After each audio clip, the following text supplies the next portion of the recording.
Good evening, and welcome back to our podcast. Tonight's headline will set the tone. President Trump has paid out a $5.6 million settlement to Jean Carroll. The money, which had sat in an escrow account for nearly a year while legal appeals stalled, was finally dispersed last week. That payment marks the conclusion of a civil case that began in Manhattan in the 1990s. In that decade, Ms. Carroll, now 82, alleged that Donald Trump, then a real estate developer, sexually abused her in a department store.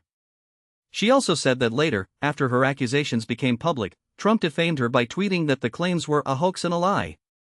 The case made the news again when a federal jury delivered a unanimous verdict, awarding her $5 million in damages.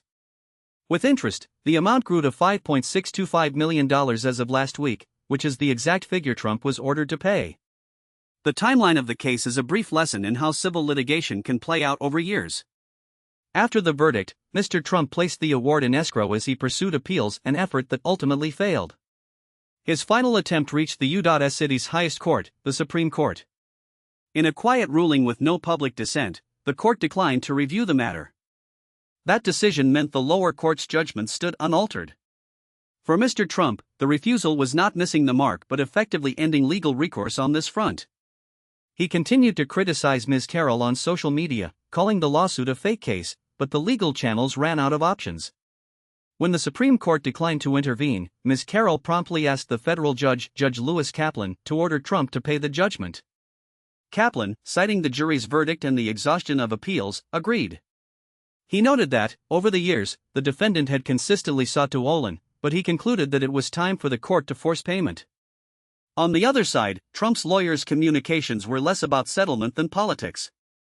Their spokesperson, Aaron Harrison, described the affair as part of a witch hunt and a Democrat-funded travesty.